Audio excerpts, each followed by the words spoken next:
All right. Good morning, OffensiveCon. My name is Jason. I'm a security consultant at MWR. And what I want to be showing you guys today is how we can fuzz 3D acceleration and eventually pwn it with some self-imposed restrictions to make it a bit more interesting. The idea with this talk is to cover a lot of breadth, so I'm asking you to really stick by me with this. So first off, what is 3D acceleration as it pertains to VirtualBox?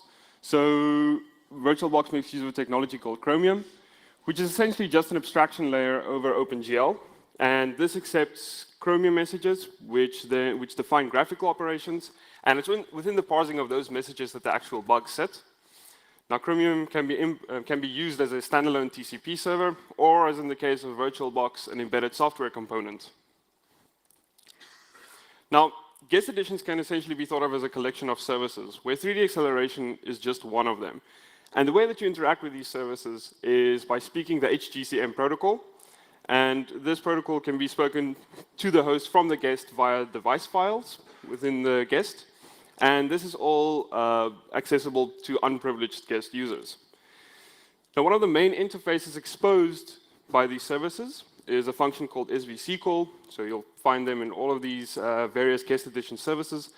And they essentially receive the HGCM messages, take out some parameters, and do something with that. So a Chromium message will be one of these parameters. So quick look at how we can fuzz VirtualBox or 3D acceleration. Essentially, there's not a whole lot that we need to actually interact with Chromium if we want to. Basically, we just need to initialize the Chromium server, which there's a convenient export for from the shared CR OpenGL module.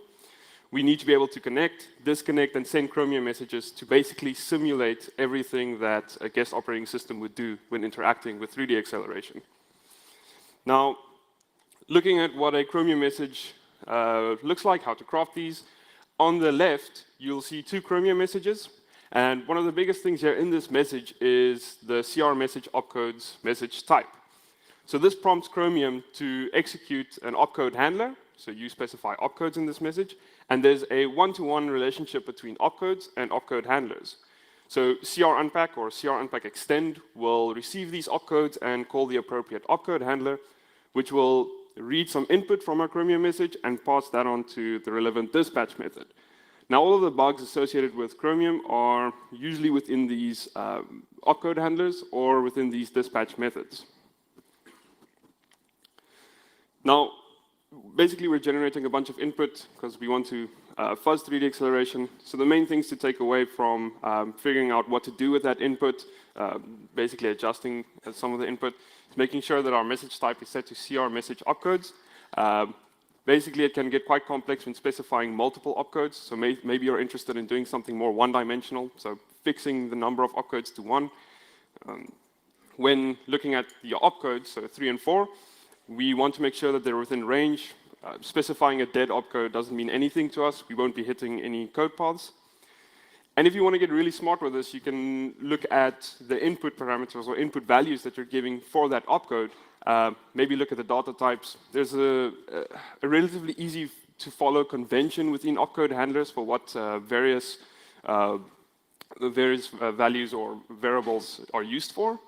And eventually what we're going to do is we're taking that Chromium message and sticking it into client write, and maybe the bugs fall out. So ideas regarding developing a fuzzer like this, take into consideration that there's little more than 550 opcodes, which I think is a relatively big attack surface, looking at it from an unprivileged guest perspective. And essentially what all of these messages do is they manipulate the state of Chromium, all right? Up to this point, most of the bugs that have been identified have been one-dimensional. So single opcode results in an opcode handler or dispatch method being called, bug gets triggered. But I do think that some of these are dying out fairly quickly. And we're definitely going to have to start thinking about some of the more intricate things about the state of the Chromium server. For example, a bug that still needs to be mitigated basically was this convoluted process of forcing Chromium into the state to trust a pointer supplied by a guest operating system. So that happens too. Now, I'm a fairly novice vulnerability researcher in terms of fuzzing. So for me, I just kind of use standard AFL to see where that takes me. And what I can say is that initialization of the Chromium server takes a whole lot of time, 65 milliseconds, which, I mean, if you're working with in-memory fuzzing, this problem can be overcome.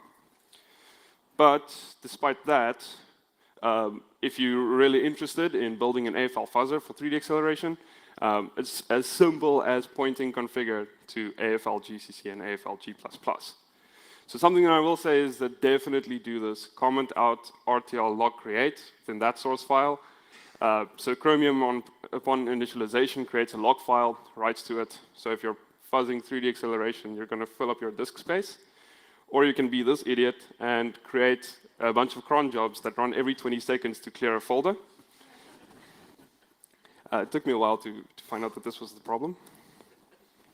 All right, so debugging VirtualBox is very tedious. There's this weird thing where if you're focused on a virtual machine and you hit a breakpoint, the keyboard and the clipboard just break, and that really sucks. Testing production also sucks because of debugger checks, so VirtualBox just says no. And I wanted to get around this to really facilitate making my, my exploit efforts a lot easier. And the idea that I came up with is basically creating this little standard interface that consists of connecting, disconnecting, and making HGCM calls. Now, how that interface is implemented on the host, that library will load the relevant DLLs, read the export methods or get the exported methods, and use SVC call to simulate connecting, disconnecting, and making HGCM calls. Now, SVC call isn't exported, but if you initialize Chromium at a higher level, you can kind of smuggle out that pointer, which is great. You can do this for debug and prod. And on the guest operating system, this interface is essentially implemented as a set of driver calls, right? And what I ended up with after making this is basically this workflow. I exploit the debug libraries. I can debug with symbols, that's great.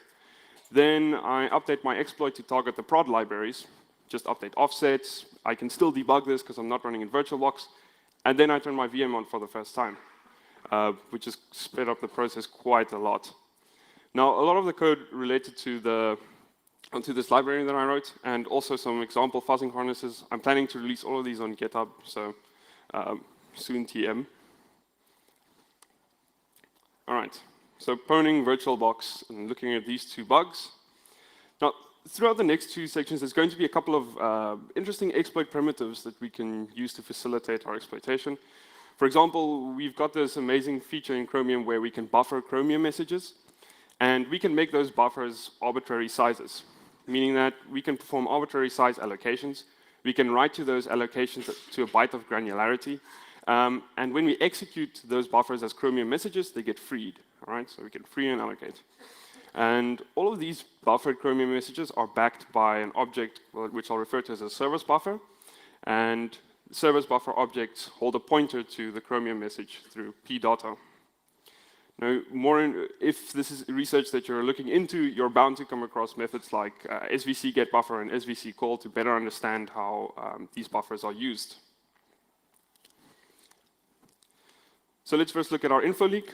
So 2019, 25, 25. I reported this, but Nicholas unfortunately beat me to it. This is an out-of-bounds read in CR unpack extend get attrib location.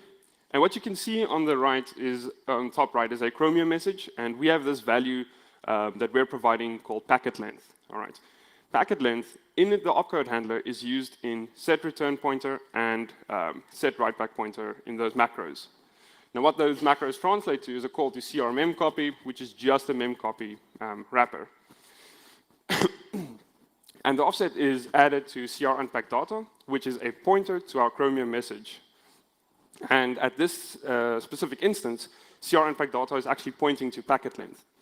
Now, the destination for this copy are two global variables, in this case, return pointer and write back pointer. And after the message is executed, return pointer and write back pointer will be returned to the guest. Basically meaning if we can make packet length very, very large, we can read into adjoining memory. And in total, because both of these two variables or objects are 8 bytes in size each, we get to leak 16 bytes. Now, the target for our info leak here is a CR client object, which represents an active connection to Chromium. And one of its members, called current context info, is initialized to point to crserver.mainContextInfo, which is a global variable. CR server is a global variable. So if we can leak that object or leak that member in that object, we've got a pointer in the shared CR OpenGL module. So subtract some offset, and we've defeated ASLR. So calculating our value for packet length is fairly straightforward. We're targeting CR client objects. We can abuse our ability to make arbitrary sized allocations to target that low fragmentation heap bucket. And the idea here is to make numerous connections. So you're kind of limited to 64, but that's not a problem. And then we're just going to keep on sending our malicious message. If it doesn't work the first time, just mash X. And the way we're going to calculate this is fairly straightforward. Start of our Chromium message to start of CR client, that's 810 hex. Into our Chromium message, packet length is 10 hex, and into the CR client object, that's 20 hex. So do the math, we see packet length is 831 hex. So how do we execute code, or what will be our code execution primitive? So 2019-2548, this was an integer overflow, and at one you can actually see a patch that was introduced earlier. So that entire check there didn't exist, which was very convenient at the time. And two, we can see that message length gets calculated by taking a size of RP, which is 38 hex, and then adding multiplication between bytes per row and height, both attacker controlled from the VM. And then three, message length is used to allocate memory. So basically, if we can craft bytes per row and height in such a way that the allocation is smaller than the object size, we can write into adjoining memory when the object gets initialized. And something that you'll see soon is that the object gets entirely initialized by values obtained from the guest operating system. So quickly looking at our restrictions, bytes per row is not supposed to be, it's supposed to be smaller than an eighth of unsigned int max, greater than 0, height smaller than eighth of an unsigned int. So let's choose message length to be 20 hex, meaning that we'll be writing 18 hex into adjoining memory, if this works. And just choose an arbitrary value, well, for height as 8. And we can see that the math says it. We're kind of meeting all the criteria that the patch forces us. So our target object for this is that same is a service buffer object. Surprise, surprise, we've already did the math for targeting 20 hex allocations. And the reason we're interested in this object is because it can give us out of bounds and arbitrary write primitives if targeted correctly. Now, the interesting members of this object is an ID. That is a reference that we hold to that object. The size, basically when you update this buffer, the size is used to make sure that you're not writing out of bounds. So if we can somehow increase that to some massive size, we can write into adjoining memory. And obviously, if we can somehow control p dot, then we can update into arbitrary memory locations. So just to give you an idea of what we're working with, on the left we have like a hypothetical empty piece of memory followed by a service buffer. And on the right is not really that important, just to give you an idea of everything that gets initialized with RP.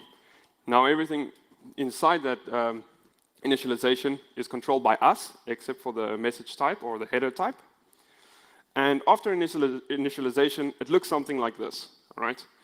What we've done is we've overflowed this, the integer, we've allocated less memory than is necessary for the object, and skip pixels, row length, format, and type all corrupt the heap header of our service buffer that we're targeting, and pixels, which is an 8-byte value, will corrupt UID and UI size, okay? And this is great because we corrupted UID with deadbeef, so that's something that we know, we can use that as a reference to reference that buffer. And we've made UI size be largest that it can be. And that basically means that the service buffer within our new buffered Chromium message range, we can write into it. So what we can do is carefully write into various offsets that we've calculated that would typically be the place where a UID would be. So we can keep on doing that and maybe just write like beef dead, and we can keep on checking that. So we can do a write, we can check if that buffer exists. Now, eventually what will happen is if we manage to get one of these, then we can fully control it by, now we have a, we write into its ID, we overwrite p-data, we have an arbitrary write primitive. So this is typically what our configuration looks like at this stage. We have a partial control buffer, which is sufficient to control another buffer, fully control another buffer. So we modify partial buffer to write into SVC full. We adjust SVC full's UI size and p-data through our partially controlled service buffer. And then finally, what we can do is we can write, well, or update SVC full to write whatever we want, wherever we want. Now, we've got 2 bugs. Let's see what we can do in terms of exploiting them. Now, we've defeated ASLR with our first bug, and we've obtained an arbitrary write primitive. I want to try 2 things. Because VirtualBox uses very old compiler technology, it's very boring just trying to do, well, it's very boring just trying to bypass some of the exploit mitigations because it has a lack thereof. Now, we want to try and break out without shellcode, and we want to avoid requiring any kernel 32 offsets. And for this, we're going to need an arbitrary read and a command execution primitive. So in this scenario, we're attacking a Windows host from a Linux guest. Now, what I mean by shellcodeless is that we can target the actual dispatch table that gets called in opcode handlers. Now, the signatures for the functions in that dispatch table look awfully similar to the things we want to end up executing anyway. So in this case, I'm showing you an example of winexec. How that might typically look is we're sending a window create extend opcode. We've overwritten CR unpack dispatch window create. It points to winexec now. And in our message, we can specify parameters that will get parsed out in the opcode handler and eventually passed to window create, which is now pointing to winexec. And we can use this for quite a few things, as we'll see now.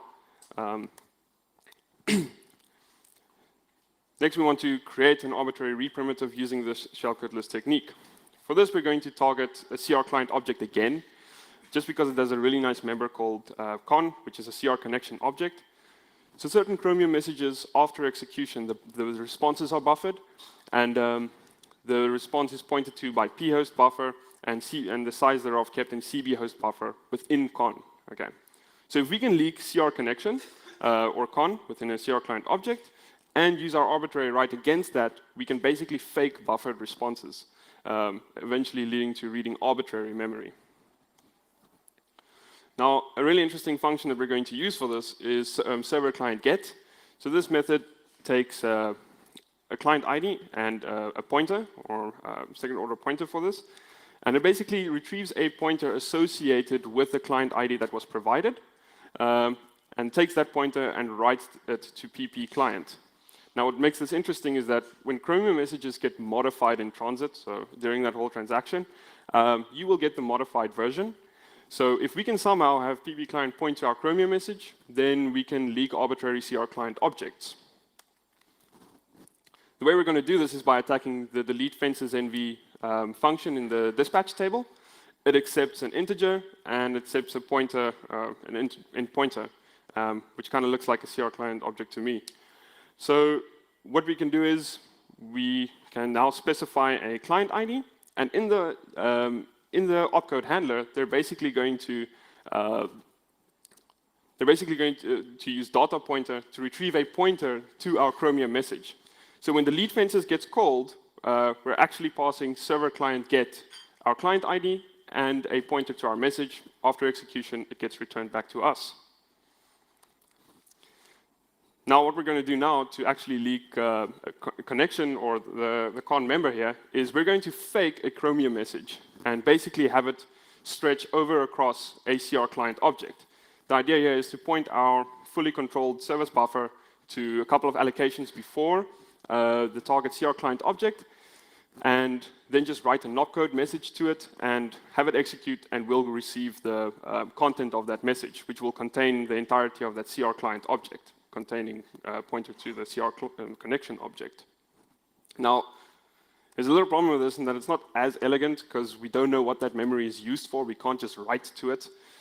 So my idea here is to get an initial CR client object's address, make a bunch of CR client allocations, and then get those addresses and kind of like work until I have an address that's within 4 allocations, and disconnect that client and then point our Chromium message buffer to that client. We know that that memory is free now, and we're just going to point it there. So our fully controlled service buffer will then point to that earlier allocation. UI size will extend to pass the CR client object, and then we write our NOP code message, execute. We now have a pointer to a CR connection object. Now there's a couple of drawbacks with this.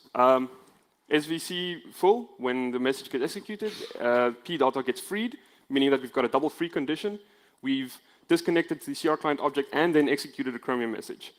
But for that purpose, I basically just spray the heap again and hope for the best. We also lose our arbitrary right, because we've kind of like used SVC full now, and it will be freed. But the thing is, we can basically reuse our partial buffer to do this exact same thing, and regain our fully controlled SVC buffer. So using the address of that CR connection object, we can now basically manipulate P host buffer and CB host buffer as long as we never disconnect that client. So we can manipulate P host buffer and CB host buffer to now read arbitrary memory. So as for a command line execution primitive, there's this convenient function called CR spawn.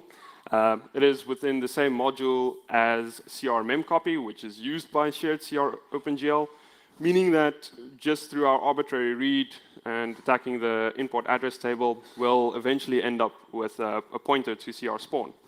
And this does, on Windows, it does create process. On other systems, it uses execvp.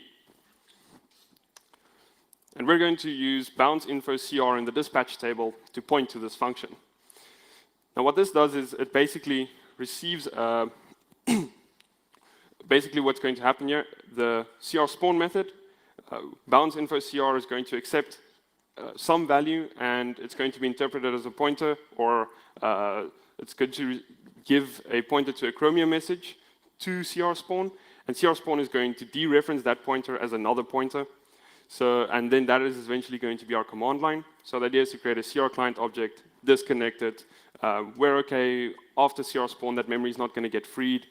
So we'll just write all of our arguments to that CR client, old CR client object's memory, and then add that to our Chromium message. And when we call this dispatch method through using the relevant opcodes, we'll be executing OS commands. So we managed to convert our arbitrary write and info leak into an arbitrary read through attacking the dispatch table and creating fake service buffers. We obtained the address of CR spawn using our arbitrary read, and we haven't executed shellcode or used kernel 32. All right, mandatory demo.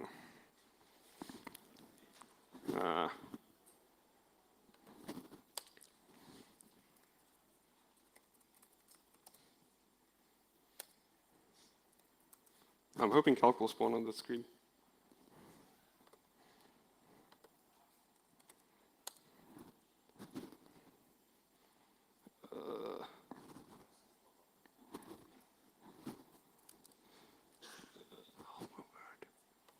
All right. It worked.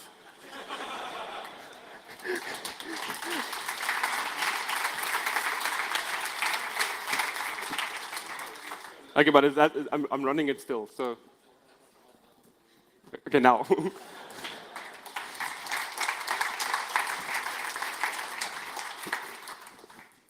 All right, and yeah, any questions?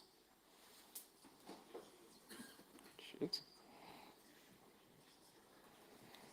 All right.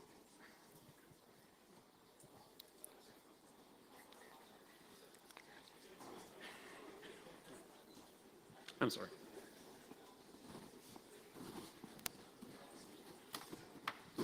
Hi.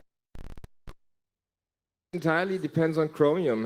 Have you tried this on other software that relies on Chromium or is built upon Chromium? So the thing is, I only know of 3D acceleration in VirtualBox that makes use of Chromium. But what I will say, something to take out of this is that a lot of the stuff regarding fuzzing and so on, that carries over to other components of VirtualBox itself. So because the other guest edition services expose the same interfaces, and there might be a similar strategy that you can actually take with device simulation in VirtualBox. But as for other products that use Chromium, I'm not sure.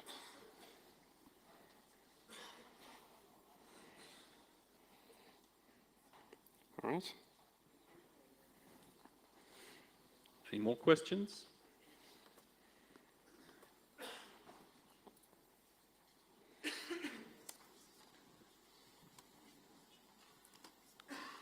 Okay, then I think that's it. Thank you.